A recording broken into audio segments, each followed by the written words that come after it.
Hey, bonjour à tous. Bien, c'est pour moi une joie de pouvoir faire cette vidéo avec vous. Que Dieu vous bénisse au nom puissant de Jésus notre Sauveur.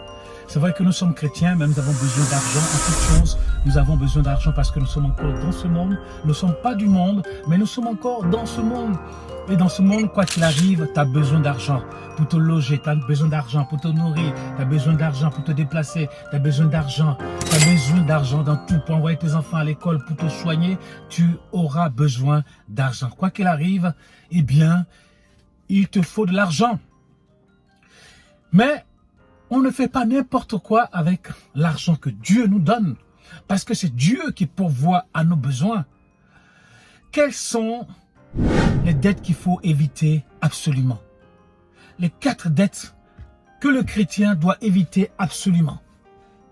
Premièrement, la dette du paraître. La dette de m'as-tu vu? La dette à la consommation. Tu veux de l'argent? Tu vas à la banque? Tu vas demander 2000 euros, 3000 euros, ou tu vas à la banque dans nos pays africains, tu vas demander 100 000 euros, 200 000 euros, enfin 100 000 euros, 100 000 francs CFA, 200 000 francs, 300 000, 400 000 ou 500 000 francs CFA, même 1 million. Mais c'est pour paraître. Pourquoi faire? Pour acheter un téléphone, iPhone, à 1 million, ou je sais pas combien de... Pour paraître, faire un voyage à Dubaï, je sais pas quoi, aller te promettre la dette pour impressionner, pour paraître, pour frimer. La dette, la mauvaise dette qui peut vous créer des problèmes. Il y a de bonnes dettes et il y a de mauvaises dettes.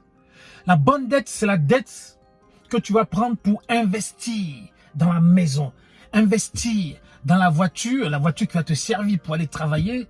Tu vois, la bonne dette qui te permet de faire des choses qui vont te rapporter de l'argent. Pas investir dans le passif, mais investir dans l'actif. Car le passif ne t'apporte absolument rien. Le bling bling, le m'as-tu vu, impressionner les autres, se faire voir, aller demander seulement de l'argent à la banque en tant que chrétien pour paraître ne sert absolument à rien. Ça va te créer que des problèmes. Tu peux aller à la banque pour demander de l'argent. Mais certains vont demander de l'argent, n'est-ce pas, à leurs parents, demander de l'argent à leurs amis, à leurs collègues, ou même qu'on prélève sur leur salaire. Voyez-vous, certains font de mauvaises dettes. Et les mauvaises dettes, ça crée que des problèmes. La dette pour paraître, première dette, pour paraître. Voilà, je veux paraître, je veux qu'on dise que je suis ceci, que je suis cela. Mais ça sert à rien. Parce que tu vas le frimer au pays, tu prends 10 000 euros, 5 000 euros, tu arrives là-bas, tu vas louer des 4x4, tu commences à frimer devant tout le monde pour qu'on dise que ouais, il vient de Paris, il vient de Londres, il vient de New York. Mais tout ça, sache que tu vas le payer après. La mauvaise dette pour paraître, ça, le chrétien doit l'éviter absolument. Mauvaise dette. Deuxième dette qu'il faut éviter absolument, c'est la dette pour aller se marier. Une dette énorme. Alors que lorsque vous vous mariez, c'est là que les choses vont commencer. Tu dois prendre soin de ta femme, soin de ta famille, soin de ton couple. Investir pour acheter un petit appartement ou acheter une maison. Mais tu vas prendre une dette qui va t'handicaper pendant des années. Parce que la dette, quand tu prends la dette, tu vas payer la dette. Même si c'est échelonné, tu vas payer quoi qu'il arrive la dette. Et c'est une mauvaise dette d'aller prendre l'argent à la banque pour pouvoir se marier. Certains prennent de l'argent, alors qu'est-ce qu'ils vont faire? Ou même pour la dot, ou même pour les fiançailles, ils vont prendre de l'argent, des prêts à la banque. Ils vont prendre des prêts, voyez-vous, avec leur famille, avec leurs amis, ou sur même leur salaire et tout ça. Pour pouvoir se marier, pour pouvoir se fiancer, ou la dot, eh bien, ils vont prendre des dettes, des prêts, voyez-vous. Pourquoi? Parce qu'il veut louer une limousine. Ah, mais il faut une limousine. Ah, mais il faut une veste vraiment incroyable. Il me faut une robe pour sa femme. Une robe vraiment, une robe qu'on n'a jamais vue. Une robe qu'on n'a jamais vue. Je veux louer un château, un manoir, une machine. Pour que les gens puissent savoir que ça, c'est un mariage. Mais le mariage chrétien, si tu vas t'endetter pour montrer aux gens, alors que dans le mariage, les gens vont pas venir avec toi dans ton couple. Hein. Parce que le mariage, c'est une gestion de tous les jours. Et une gestion financière de tous les jours.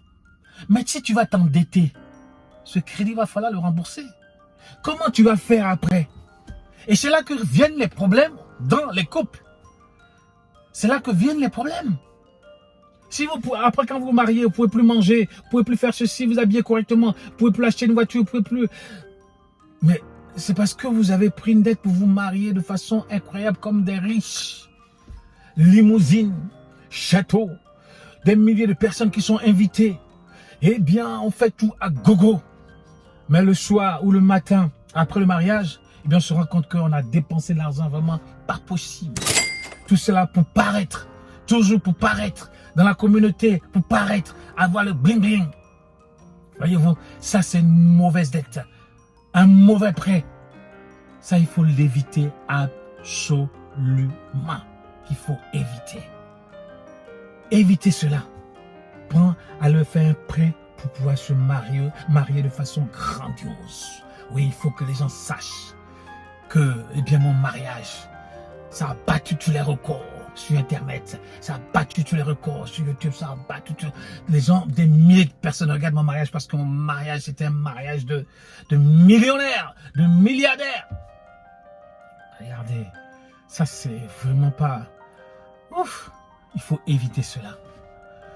Troisièmement, la dette ou le prêt pour aller enterrer quelqu'un. Funérailles, dans nos pays. Chez les Blancs ici, la personne meurt, et bien on va enterrer la personne tranquillement. Et puis après, chacun rentre chez soi. Mais dans nos communautés, dans nos villages, chez nous au pays, quand quelqu'un meurt, eh bien c'est là qu'ils vont montrer que, eh bien, nous sommes une grande famille, non? Nous sommes une grande famille. Donc il faut que les gens sachent que nous sommes une grande famille. Donc on va faire un prêt pour pouvoir faire un enterrement, des funérailles extraordinaires. Pour que le monde puisse venir d'Abidjan, de Bouaké, de toutes les villes, de Yaoundé. Les gens puissent venir de Dakar, de je ne sais pas d'où. Et ils sauront que nous sommes une grande famille de bourgeois. Alors qu'ils sont allés faire un prêt. On va acheter le cercueil le plus beau.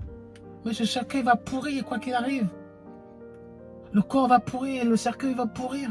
Mais vous voulez acheter le cercueil le plus beau. Ça, c'est encore de l'argent jeté par la fenêtre. Allez faire des prêts pour faire des enterrements, funérailles. Il faut que la boisson y en a à gogo. Il faut que, eh bien, on fasse des chapiteaux vraiment pas possible. Il faut que le monde vienne de partout. Et qu'on tue les bœufs, qu'on tue, n'est-ce pas, les moutons, qu'on tue...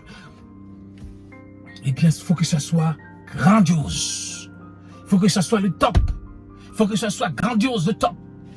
Voyez-vous, ça c'est des mauvaises dettes. Allez faire des prêts pour faire un funérail, pour faire un enterrement.